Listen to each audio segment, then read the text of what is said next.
والصلاة والسلام على سيد المرسلين وعلى آله وأصحابه أجمعين.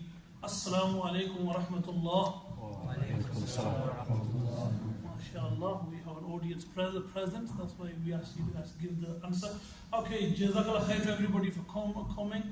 This is a new, hopefully, way of inshallah delivering. We're gonna sort of do it in a podcast style, hopefully inshallah, to make it a bit more engaging, so people can inshallah pick up through the different way we're gonna ask the question and the answers. So we have chosen the theme of Islamic law, and what we will be doing inshallah throughout this new series that we have begun. We're going to be exploring Islamic law, how it developed, the terms that are used in Islamic law, where did we get the schools of law, the legal schools of law coming from. So terms like mazhab, imams, so the Imams of Fiqh, so people like Imam Abu Hanifa, Imam Shafi'i, and so on. So the way I'm going to do it, inshallah, is that with obviously our Shaykh here, Shaykh Muhammad Faizan, we're going to present it in a Q&A style, so where hopefully, inshallah, you should be able to pick up the topic a bit easier. Yeah, inshallah. So with that sort of quick short introduction, I'm just going to straight away get into it. The way we've split up this the weeks, the first week today and next week inshallah is going to be mainly looking at the structure of Islamic law itself. So for example, where do we how do we derive rulings from the Quran, what are the principles that we use. Then after the second week, the third and the fourth and the fifth week, we're actually going to look at contemporary issues. So we'll more concentrate on the fiqh concerning, for example, economics and business. We'll also look at social and cultural issues, and then we're going to finish off with interpersonal issues. So like questions people ask about, are mortgages allowed? Can we take interest? Is insurance allowed? Is organ donation allowed? So all those modern era questions that we have in fiqh, the third, fourth, and fifth week, inshallah, we're going to be looking at that. The first 2 weeks it is going to be a bit, so might be a bit deep as well, where we're going to go into the actual understanding of fiqh itself. So we're going to explore, what is fiqh about, and all these sort of explanation that goes with that. The way normally a podcast works is that the host and the person delivering it, they have a conversation, so the audience isn't really involved. So this because it's our first ever that we're doing today, we won't allow any questions. Second one, inshallah, and then following on from that, we may sort of engage in you guys in Q&A also.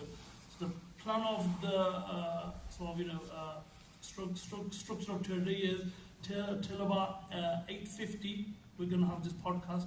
Then we're going to finish off 10 minutes with a bit of light at the end. So 9 o'clock inshallah we will sort of end hopefully. Yeah. Thank you. And I just want with Qari's permission, who's our host, I also want to mention that inshallah we're going to be talking about relevant, pertinent issues which affect the Muslim community, both locally, nationally and internationally. We want to bring home the message that Islam is the solution to our problems. So whatever we're going through, if Islam is not a solution, then we've not understood Islam. So we need to be really brave and start to talk about those issues. The whole point of this podcast is to bring the community to a high level of awareness, but also to enlighten and educate our community in terms of how to resolve the issues. So we will be talking about things like drug addiction, porn addiction. We will be talking about relationship issues. We will talk about marriage, and we will talk about silatul rahim. We'll talk about akhlaq. We'll talk about the challenges that Muslims go through in the modern age. We live in a profoundly unique age. So hopefully, inshallah, we want to keep the podcast relevant. That's going to be our aim. We've chosen this topic as it's more a lecture type of content. We've done it in this way, reason being is to really offer some perspective that where we get this knowledge of Islam from. Where does this knowledge come from? We don't make it up. We don't follow. We don't follow custom and so on and so forth of whatever Tom, Dick, and Harry is doing. Right? This knowledge is reliable. It's accurate. It's authentic. It's from a higher source, from the ultimate power. And we just want to really share that with you, the structure of it, the dynamics of it, and the procedure of it. So ultimately it builds within us a sense of trust. That when someone says, Islam says this, like we know what that means. We know it's not just Islam says this, but it's really from me. Right? We say Islam says this based on this usul. So we need to know our usul. We need to know where our knowledge comes from. We need to know the methodology of deriving law in Islam. And so really, this is for us to develop a capacity of awareness, inshallah ta'ala. And these terms try to, inshallah, we're going to use Arabic terminology, try to pick up on these new words. It's about literacy, it's about developing fahm, a terminology. We should be using Arabic terminology. And inshallah, so without further ado, we can start each other. Okay, so first of all, the first question I'm going to ask is, Shaykh, can you tell us the differences between the following terms? We have term deen, we have sharia, we have the word mazhab, and we have fiqh. Okay. So what's the difference between these four terms? That's a very, very important and pivotal question. Because on one hand we have this understanding of fiqh, and on the other standing we have this notion of deen, sharia, right? What's the difference between them? So first and foremost, deen and sharia, in some ways they're synonymous, right? So, and I'll tell you why the difference is particularly pertinent and important. So to begin with, deen, essentially, it is a set of values and principles by which people live their life. Right? So everyone has a deen. Everyone has a deen. And so the import of deen is a practical way of life, meaning a way of living your life, and a way of conducting your affairs, a way of being, as it were. It's why Rasulullah sallallahu alaihi wasallam, he said, "Kama tadinu tudanu." How you deal, right, is basically reciprocated in terms of, you're dealt with according to how you deal, right? Meaning how you live your life, it is reciprocated equally, right? And so so the deen indicates a sense of living in a certain style, with certain values, principles, and the sharia is really synonymous to mean a path or a river path or a river, and so it indicates again, similar to deen, a way of living. Remember, when we're taking a path, we're walking on the path, we're traversing it, we're living the path, so to speak. And so in this way, deen and sharia are essentially synonymous. How that's different to fiqh, because and so the fiqh is not deen, right? Fiqh is not sharia. And so fiqh literally means understanding, right? Fiqh means understanding. It means a sense of comprehension. لَهُمْ قُلُوبٌ لَا يَفْقَهُونَ بِهَا. Allah mentioned in the Quran that the polytheists, the deniers, they have hearts, they have consciousness through which they don't understand, right? So fiqh entails knowledge, right? So fiqh is a body of knowledge about the deen of Islam. Why is that significant? Because when we say a body of knowledge, it's the interpretation of the scholars, right? It's interpretation. So the interpretation of the scholars is not deen per se, right? It's not deen. So for example, we can't say just because a scholar has interpreted something in one way, he is completely wrong, and another scholar who's interpreted something in a certain way is completely right. And so it's their interpretation. They've done ijtihad, right? And so it's not, so when we come into the realm of fiqh, which is the body of knowledge, there's ikhtilaf, there's mara'atul ikhtilaf. So we need to respect and tolerate each other's perspective of approaching the deen, right? And so ultimately the qawl of a faqih or the ijtihad of a faqih is infallible. Is fallible. The deen is infallible. Meaning religion is from Allah. Religion can never be wrong, right? Religion is ma'soom because it comes from sahibul isma. It comes from the one who is protected. Inna nahnu nazzalna dhikra wa inna lahu lahafizun. Allah has promised the preservation of it. As for fiqh, it's fallible, it's the interpretation. It's based on tradition, it's based on usul, right?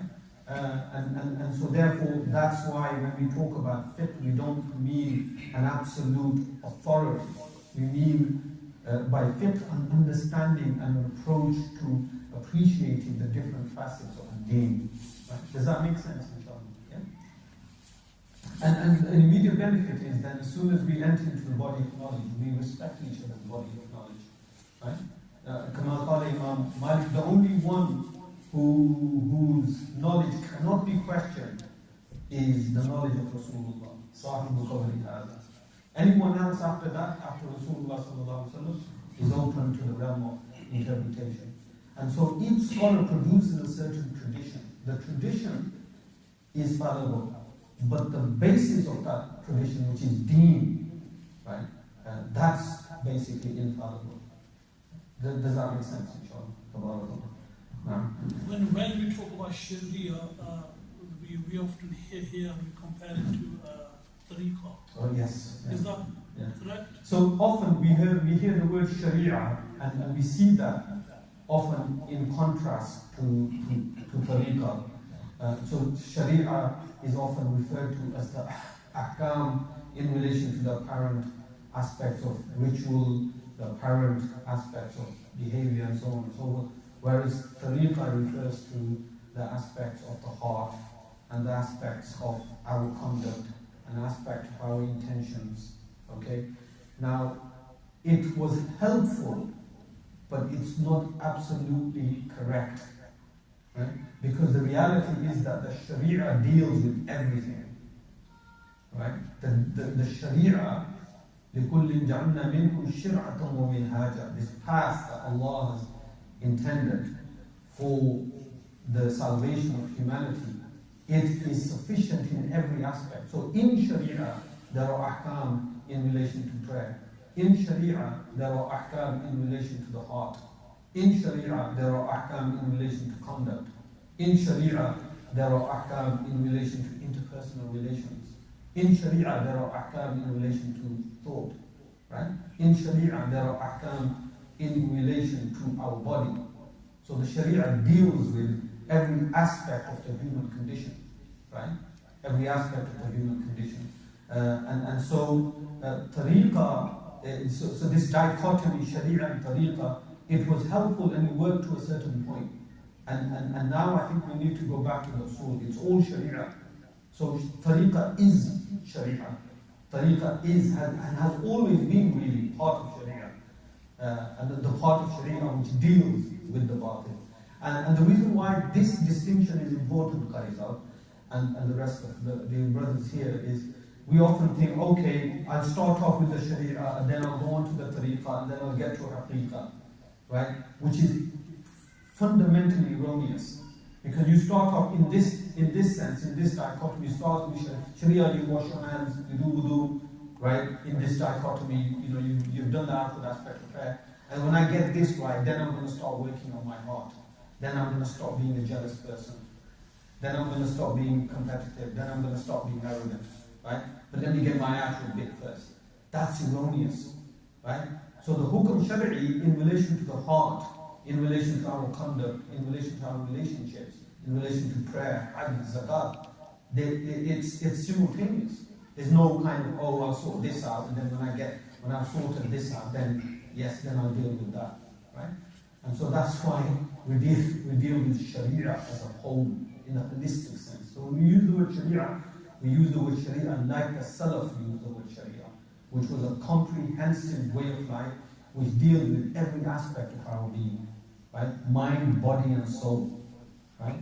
And one of the reasons why the problems that arise by using this dichotomy, Sharia and Tariqah, is many people don't deal with their hearts, right? They leave that, and consequently they're praying, but their hearts are filled with sickness, with pride, egomania, competitiveness, right? And all of that. And what's the point of that prayer, right? Although you've done outward obligation, but you have hatred for him, you have hasad for him, right? You're promoting him, you're demoting him, and that kind is unhealthy.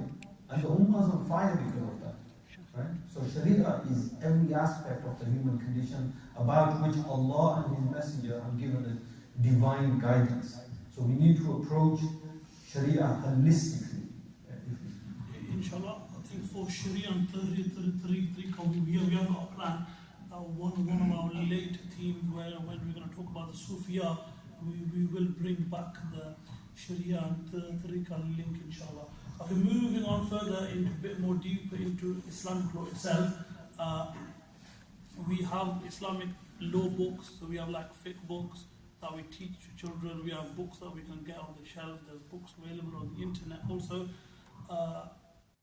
Shaykh, tell us, where does Islamic law, what are the original primary sources? Where do we get Islamic law from? Where does it originate from? Okay.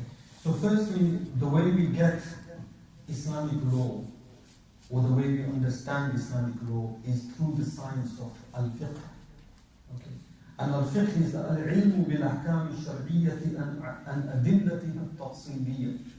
This is the knowledge of the ahkam, the hukm shar'i, the rules, regulations, the prohibitions, the acts of commission, and so on and so forth, which are legislated from adilla tafsiliyya, from evidence, right, which is detailed, meaning that there's a systematic process through which we derive law. So law isn't something that happens spontaneously at whim or through personal opinion. The process of law is primarily systematic, you see. So in the first sense, it's through this body of knowledge which we call al-fiqh. And so this is the process. And so the body of knowledge, al-fiqh, produces outputs, you see. And the outputs or the products of fiqh are مجموعة الأحكام المشروعة في الإسلام, right? So what fiqh brings about is a comprehension and an understanding of the different regulations and rules and conventions and ways of being in the religion of Islam, you see. So this is why in Shar'I Minhaj it's mentioned أن تحريم الحسد والرياء من الفقه. Right? So, so this idea, again, I just want to emphasize, it's from fiqh, it's from sharia. Tahrim al-hasad wal-riya. The prohibition of envy, and the prohibition of ostentatious displays and showing off and this. Min al-fiqh, it's from fiqh, it's from sharia, it's a product of our understanding, you see. And so based on this science of fiqh, we essentially have four adilla, we have four ma'akhaz. So we have ma'akhaz, meaning that we get this knowledge through adilla, right? And through a ma'akhaz. And essentially there are four principal sources through which we understand our religion, right? Through which we understand. And the primary one fundamentally is Al-Quran. And Al-Quran, I'll mention, probably we don't have the more detailed time to really explore this. But Al-Kitabu fal-Quran munazzal ala Rasulillah al-Maktub fi al-Masahif al-Manqul an al-Nabi sallallahu alayhi wa sallam naqlan anhu mutawatiran bila shubhatin. So the Quran is a revelation from Allah through Rasulullah sallallahu alayhi wasallam, which is preserved in the Masahif and manqul, related from Rasulullah sallallahu alayhi wasallam, and related in such a way that a multitude of people heard it, bila shubhatin, without any doubt, right? And so that's the first aspect of the Quran. What does the Quran contain? The Quran contains essentially guidance, the Quran contains ahkam, the Quran contains responses to the different aspects of our human experience. The Quran contains knowledge about the rulings which Allah subhanahu wa ta'ala has commanded, and so on and so forth. Okay? Now, this type of knowledge in the Quran is a knowledge which is ijmali, meaning that it is universal and comprehensive without detail, you see. This is why Imam Shafi'i, who was one of the great Maliki scholars and one of the great masters of the science of usul al-fiqh, he says, Al-Qur'an ala ikhtisarihi jami'un wa la yakunu jami'an illa wal majmu'u fihi umurul kulliyat. Right? And so the Quran by its nature is going to be brief and concise. So the ahkam or the directives that we get from the Quran are always going to be in summation. They're not going to be in detail. They're not going to be in profound depth, right? And so in many ways the Quran is like a dastur. It's like a constitution. The constitution doesn't go into the detail. The constitution provides for a sketch, really in many ways, of the conduct of beings, so to speak. And this brings us very nicely, essentially, onto the Sunnah.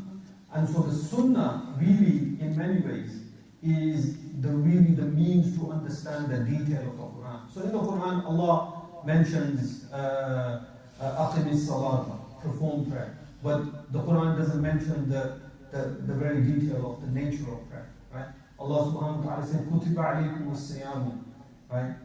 Fasting has been prescribed for you, but Allah doesn't mention the details of the nature of fasting. Allah subhanahu wa ta'ala mentions ahkam, wa'uful kayla, like, in terms of the measure or in relation to transaction and business, but Allah doesn't go into the detail.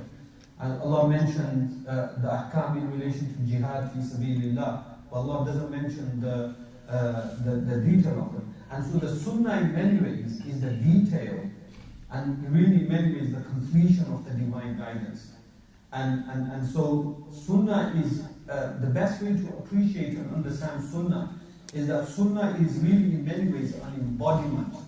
It's an embodiment of the Quran. It's meaning that it's the living embodiment of the mutaqada of Quran. So the Quran demands, the Quran commands, the Quran prohibits, and Rasulullah sallallahu alaihi wasallam demonstrates to us practically how to bring about that imperative, or how to keep away from that particular prohibition, you see.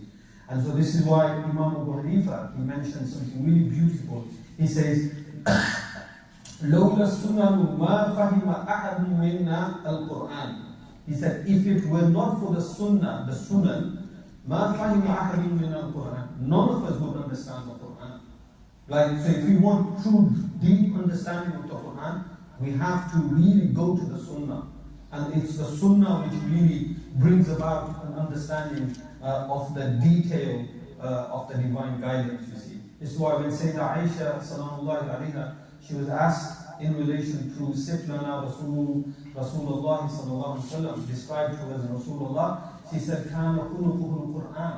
In fact, she said, Ama taqra'u al-Quran, do you not read the Quran? They said, Na'am. She said, meaning that his whole way of being and conduct, Kana khuluquhu al-Quran, was the living, talking Quran, was the embodiment of the Quran. So the ulama, they mentioned three types of sunnah, or the three dimensions of sunnah. And it's very important for us to understand what these dimensions are. So number one, the first aspect of sunnah is there's a sunnah qawliya, right? Or sunnah al-qawli, right? And so this is something that Rasulullah sallallahu alayhi wa sallam said. So this is something that is a verbal utterance of Rasulullah sallallahu alayhi wa sallam in relation to any matter. Whether that's a tafsir of the Quran, or whether that's an elaboration of the hukum in the Quran, or whether that's a hukum that Allah gave directly to Rasulullah sallallahu alaihi wasallam outside of the realm of the Quran, right? And so this is sunnah al-qawliya. This is the sunnah where Rasulullah sallallahu alaihi wasallam speaks about guidance, right? The second aspect is sunnah al-fi'liya. This is the sunnah of action, meaning Rasulullah sallallahu alaihi wasallam did certain things, and by by virtue of him doing these things, we adopted guidance from his actions. Right? So the first is we adopt the guidance from his speech. The second is we adopt guidance from his actions. And then the third one is Sunnah Taqreeriyya, right? Or Sunnah Taqreeriyya, meaning that Rasulullah sallallahu alaihi wasallam witnessed his Sahaba, his community doing certain things, and he kept silent. He did sukut over them, and that silence indicated approval. Silence denotes assent. Silence denotes approval, and so it indicates that Rasulullah sallallahu alaihi wasallam approved the action, right? And therefore that action is permissible. That action is permissible. So there are certain things that this approval took on a form of actual qawl itself. Like for example, on one occasion, Sayyidina Bilal radiallahu anhu was seen by Rasulullah sallallahu alaihi wasallam in Jannah, and then he inquired as to what may have led such an honor to have been attained, right? And then it was related to Rasulullah that Sayyidina Bilal, whenever he would do wudu, right, he would perform 2 rakats of nafal, right? And this was so loved by Allah and His Messenger that he was given almost like a bashara of Jannah, right? Bashara of Jannah. But Rasulullah sallallahu alaihi wasallam did not command that, right? So the action of doing wudu, the action of praying 2 rakats of nafal after wudu is from Sunnah Taqreeriyya. It was done by the Sahaba. Rasulullah sallallahu alaihi wasallam approved that, so it became a part of Sunnah. Okay. And so the last thing I want to mention in relation to the Sunnah is that we have to make a distinction that Sunnah is not something which is which covers the aspects of the way and being of Rasulullah sallallahu alaihi wasallam that weren't related to the deen itself. So there are certain actions of Rasulullah which he did out of custom. He lived in the Middle East, he wore clothes like the Arabs, he ate certain types of foods, he had certain preferences, he had a certain style of living and decorum, he made certain personal ijtihad in relation to agriculture, in relation to tijara, and even in relation to warfare. And so these aspects, we say that they're not sunnah al-huda, they're sunnah of ada, sunnah of custom. So what's mashru' is the sunnah of huda, meaning that Rasulullah sallallahu alaihi wasallam mentioned these things in relation to our salvation. As for other aspects, the sunnah of ada, they are good if one does it. It's an indication of your love for Rasulullah sallallahu alaihi wasallam. But we are not held to account if we abandon that. Okay, so this is a brief description of Sunnah. And so the Quran and the Sunnah are the primary usul, primary adillah through which we understand our religion. And there's no ikhtilaf amongst the ulama, meaning this is absolutely fundamentally completely agreed on, that these two are the primary usul through which we understand how to worship Allah, through which how we understand how to live our life, through which how we understand how we get close to Allah, to attain Jannah, and so on and so forth.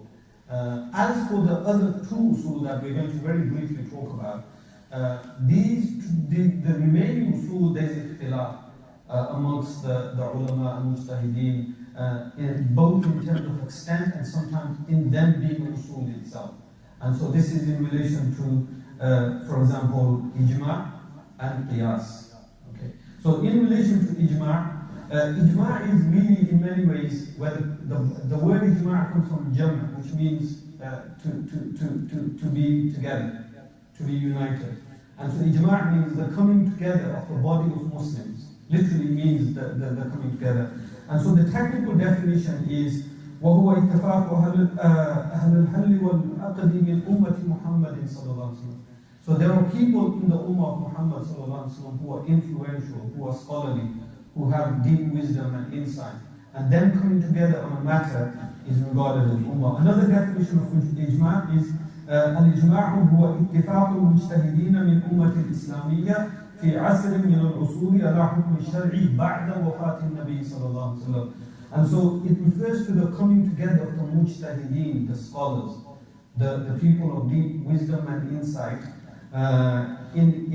from time to time, in relation to a legislative aspect, meaning in relation to something which is salvific, بعد وفاة النبي صلى الله عليه وسلم, after the departure of Rasulullah صلى الله عليه وسلم. And so there are many ahkam that we essentially derive from ijma', right? And the hukum of ijma' is it's binding.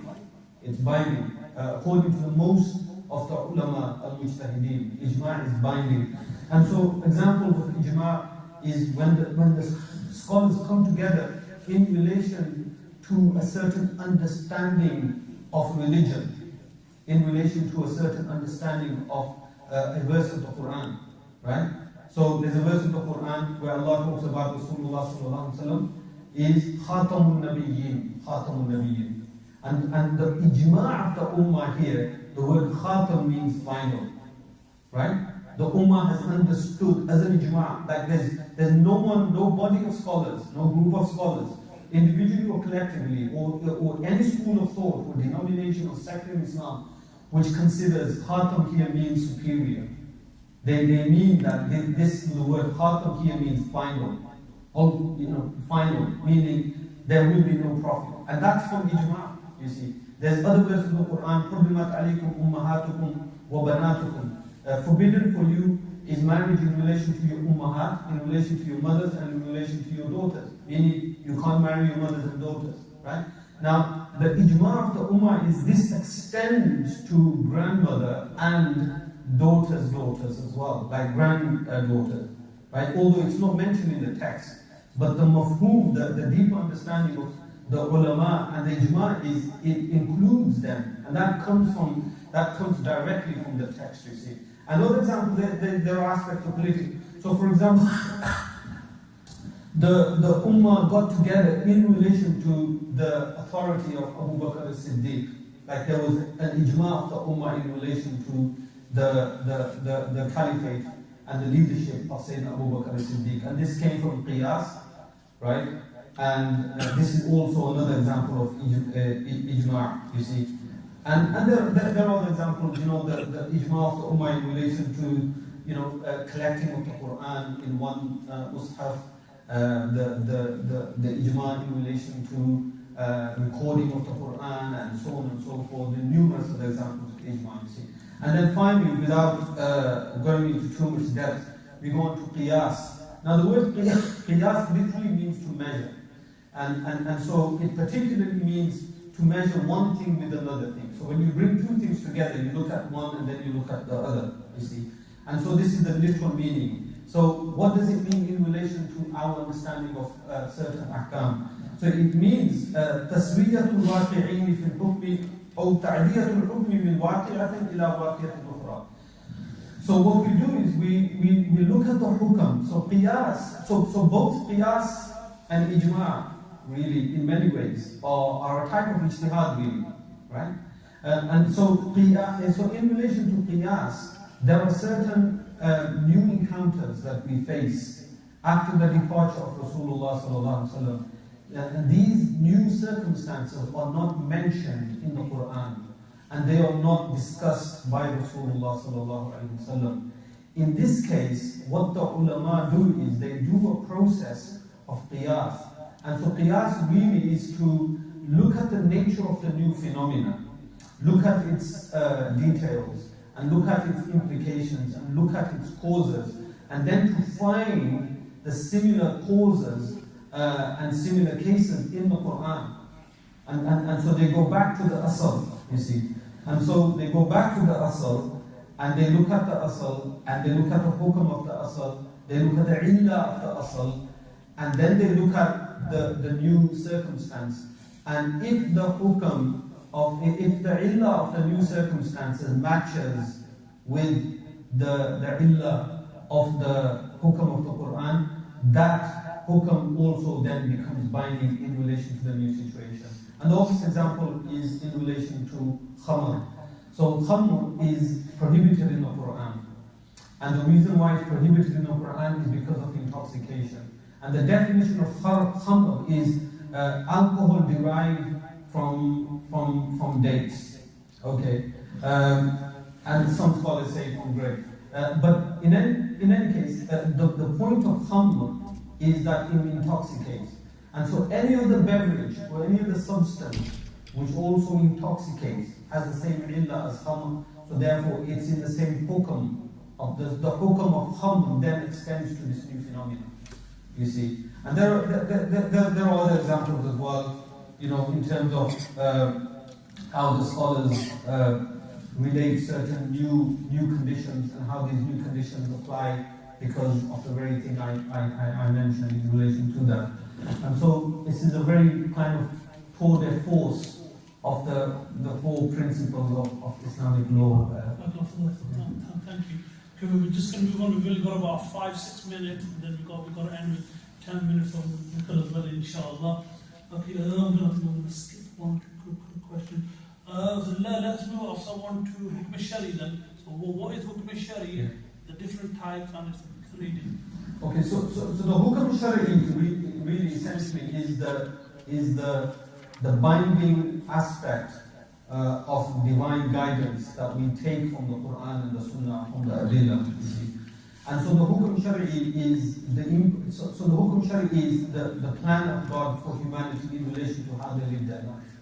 And so Allah mentions certain prohibitions. He mentions certain commands. Rasulullah says in relation to do certain things, don't do certain things.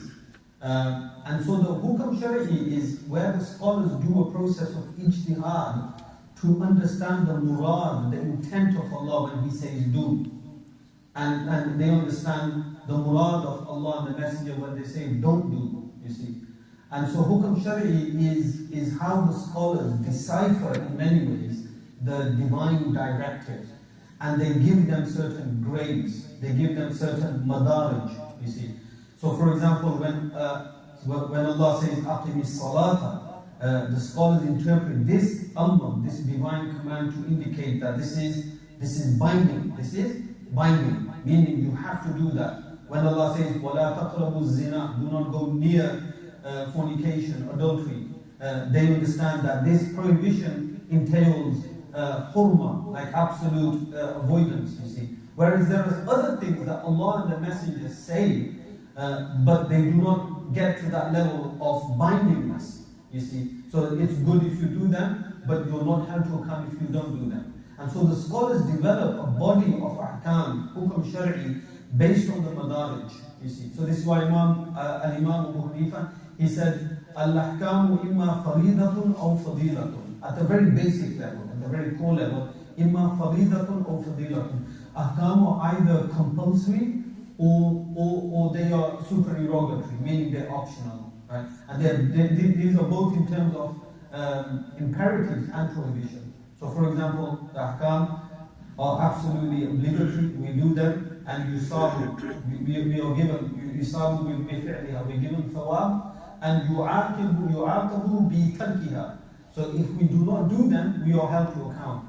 And likewise, haram is yuthabu bi tarkiha, like when you leave them, you are given thawab. So when you avoid the prohibitions like khamr and zina and so on and so forth, you are given thawab. وَيُعَاقَبُوا بِفِعْلِهَا. So it's the opposite of farida, you see. And so there's a whole body of ahkam that comes out, and this is known as Hukm Shari. It's a very detailed bahas. I think, inshallah, if we could just look briefly at the ijtihad of Imam Abu Hanifa, inshallah, in relation to Hukm Shari as well. So do you want to have... So we'll do one final question. So what is ijtihad, mujtahid, and then introduction to Imam Abu Hanifa. Okay. So ijtihad is a very systematic process whereby, and I will mention the Arabic terminology for brevity and for a really, because we're running out of time. Ijtihad is a systematic process whereby the mujtahid, and a mujtahid is someone who is qualified to do ijtihad, legal reasoning, deriving the understanding, the murad of Allah. What did Allah mean when He said that? What did Rasulullah mean when He said that? This person who does that is called a mujtahid. So number one, a mujtahid is someone who has the scholars have given various criteria, but from this criteria is number one, he must have expert knowledge of the Arabic language. He must have deep knowledge of the Arabic, meaning he should know their poetry, he should know the import of the words, he should know their proverbs, he should know the idiomatic usage, he should know majaz, he should know hakika, he should know how language is used. He should really be a master of the Arabic language. Number two, he must have understanding of the Quran. He must have deep understanding of the Quran at that universal level, but particularly in relation to the ahkam, the verses in relation to ahkam. He must know the nasikh and the mansukh. He must know the aspects of the Quran which are ibadatun nas, which are isharatun nas. He must know the things which are am and khas. He must know which are mutlaq and muqayyad, and all the different aspects of the Quran. Number three, he must know the Sunnah, meaning that he must have a comprehensive understanding of the body of knowledge that is called Sunnah, meaning that the sayings of Rasulullah, the actions of Rasulullah, and the taqreer of Rasulullah sallallahu alaihi wasallam. Number three, he should know the mawaqi of ijma'. He must know the aspects of ijma', where Muslims have done ijma', and he should know the maqasid al-sharia. And then finally, he must have a malika, he must have this ability. So he can have all this, but if he doesn't have ability in legal reasoning, he won't be classed as a mujtahid. So mujtahid is someone who makes personal struggle, deep struggle, with the right qualification to understand the murad and the intent of Allah subhanahu wa ta'ala and the Messenger sallallahu alaihi wasallam. In relation to the ijtihad of Imam Abu Hanifa, I just want to mention three things and we'll close after this. Number one, what is the basis of Hanafi fiqh?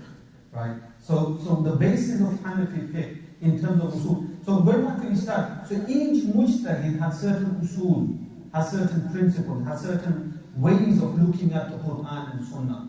They have a certain priority system, right? They have a certain perspective in terms of how to approach and how to derive law.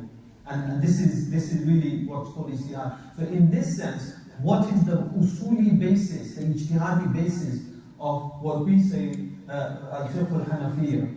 Okay, and so number one, in relation to that, much of the fiqh of Imam Abu Hanifa and the later school that became the Hanafi or the Ahnaf school, it came from three main Sahaba.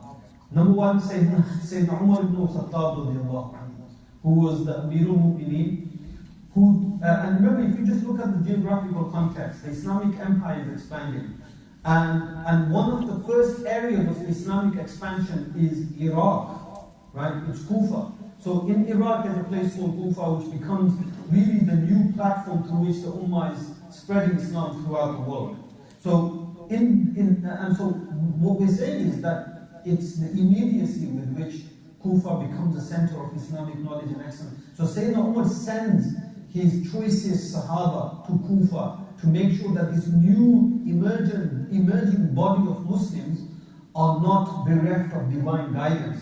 That they have Sahaba who are fuqaha, who have deep knowledge and wisdom of religion, and they will provide guidance to that land. You see, so he sends the best teachers. He sends, because this is the new, really in many ways the platform of Islam after Al-Hijaz, after Makkah, after Al-Madinah and Al-Makkah. Iraq becomes, and then Yemen and Iraq becomes the new center of Islam. And so Sayyidina Umar, much of Sayyidina Umar's ijtihadat then were relayed to people of Kufa. So much of the body of knowledge that we call fiqh, which is recorded by the people of Kufa, are the verdict of Sayyidina Umar. Then Sayyidina Amirul Mu'mineen Ali ibn Abi Talib radiallahu anhu, who made Kufa the capital of Islam. So what he did was with his visionary, divinely bestowed intelligence and perception, he felt like that there is going to be ikhtilaf in the Ummah of Muhammad sallallahu alaihi wasallam, and he didn't want the Haramain al-Sharifain to become the places of bloodshed, right? He didn't want that, but also there were other reasons for the ijtihad of Sayyidina Ali making Kufa the capital of the Islamic State, for approach reasons as well. Like it's the new center. It's from Kufa to Damascus and from Kufa to Afghanistan. It's more accessible. So, but in terms of the fiqh of Imam Abu Hanifa, Sayyidina Amirul Mu'minin Ali ibn Abi Talib making Kufa the center of the Islamic State then also means that his knowledge and his wisdom was passed on to the people of Kufa. And then finally we have Sayyidina Abdullah ibn Mas'ud, who was appointed by the Amirul Mu'minin to be, in many ways the primary teacher, the ultimate murshid for the people of Kufa in terms of guidance. And remember, Abdullah ibn Mas'ud was someone who was close to the family of Rasulullah sallallahu alaihi wasallam. He was a personal attendant of Rasulullah sallallahu alaihi wasallam, and being so close to Rasulullah, he had an access to revelation and understanding and fahm and barakah and insight that many of the other Sahaba weren't. So this is why he regarded as the greatest mufassir, that he had this deep, penetrating wisdom and insight, by virtue of his closeness with Rasulullah sallallahu alaihi wasallam. Remember, the personal attendant, right? We have this idea of civil servant, servant of the crown. This is the servant of the spiritual crown, the ultimate civil servant, right? And so he had a unique access and was privy to fahm and ma'na from Rasulullah sallallahu alaihi wasallam. And so he also resided in Kufa. So Kufa is really in many ways, very fortunate to have received the crème de la crème, you see. And after this body, and so the first person to really bring the fiqh of these three respective Sahaba together was Ibrahim al-Nakhai, who really in many ways galvanized and amalgamated this body of knowledge. Although he didn't codify or write it down, but in his memory he galvanized it. He brought it together. And then after Imam Hamad, who was his disciple, he further galvanized it. He further collected different aspects. And then Imam Abu Hanifa became the disciple of Imam Hamad, who then really in many ways took this to the next level. And I just want to mention in the end an aspect of Imam Abu Hanifa's personal biography, what kind of man was he? He was a man of impeccable virtue. He was a man of impeccable virtue to the point that there are aspects about him that are related, it's related that he heard someone in a crowd saying, there's an imam, there's a man called Abu Hanifa, he spends the entire night in prayer. And prior to that, he used to spend half a night in prayer. And then after he heard that, he spent the entire night in prayer to make sure that he actually fulfills what people's expectation of him. He's a man who often performed Fajr Salah with the wudu of Isha Salah, who spend the entire night reading the Quran in recitation. And I just mentioned the firas of this man, these are people who are impeccable in both knowledge and wisdom, right? He had this special firasa where he could witness the sins coming off people when they do wudu. And it troubled him, so he made a dua to Allah that, oh Allah, take this, take this perception away from me because it troubled. This is the level of spiritual depth. Like the hadith is, when we do wudu, our sins come off. Right? Our sins are shed. But he could see the sins coming off people as they would do wudu. And so he was a man of impeccable virtues and birr and piety. And there's an occasion where he was resting on the wall and he refused to rest on the wall of his neighbor who owed him some wealth, who owed him, he was indebted to Imam Abu Hanifa. And he considered even resting on the wall as synonymous with interest. Like he wouldn't even do that. And there are too numerous to mention here. But in terms of his school of thought, his ilm is, this is a man who began, he began like a seeker. So when you look at his biography, he began as a talib al-ilm. So he first pursued the linguistic sciences. And after exhausting them, he felt like he didn't want to continue because there wasn't enough efficacy in them. Then he started to study ilm al-kalam. In fact, the first work that's recorded from him is al-fiqh al-akbar, which is the science of ilm al-aqidah. And then he really came into the company of Imam Hamad, and he learned from him the usul that were galvanized and amalgamated together. And what was peculiar about Imam al-Azam, Imam Abu Hanifa, Siraj al-Aimma, was that he had something called, what we would say in modern terms, an academy of scholarship. So for example, what was unique, and this is really the unique feature of his school of thought, which really brought it to the culmination. the mastery of Hanafi fiqh in terms of interpretation towards Hanbali fiqh. And this was an academy of extremely intelligent, bright masters of various respective sciences who would come together in the circle of the Imam, and the Imam would discuss the Masail with them. So in this gathering, there were people who were experts in the science of Hadith. Like they'd memorized thousands of Hadith, like in their tens of thousands of Hadith. Then there were people in his gathering who were experts in the science of Lugha. They were masters of the Arabic language. They were masters of poetry. Then there were people who were experts in the science of Quran and the different sciences that come from there. The people who and so he had within him what we would say like a modern university, right? So in his academy were people who were really in many ways already accomplished scholars in their respective fields. And so what they would do is Imam would preside over the gathering. And so a mas'ala would be presented and they would debate the mas'ala and the different interpretations would be valued and respected. And after the mas'ala was debated, then the Imam would then give his verdict in relation to that. In addition to the fiqh that he had compiled and amalgamated from his predecessors. And so really in many ways, the fiqh of Imam Abu Hanifa is considered to be, mashallah, one of the great madhahibs of Islam. We ask Allah forgiveness for our sins. We ask Allah subhanahu wa ta'ala to bless us with the fahm of the Quran, the fahm of the Sunnah, and ultimately the fiqh al-deen. Fiqh al-deen is really, we need to go through that process. So I guess the summary of today's podcast really is that the deen comes about in a unique systematic process.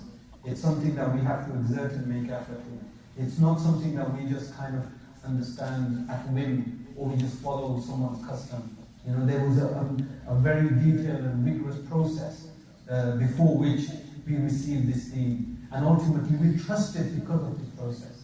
And so we have total i'timad, we have total trust and reliance that this knowledge is authentic, it's from the best people, it's from the greatest minds, it's from the purest of hearts, it's from the people, and so we feel total yaqeen in our fahm, in our appreciation of what we receive from them. We ask Allah to love and venerate and respect them, but also greater tawfiq is to make the effort in studying them, inshallah. Okay, thank you.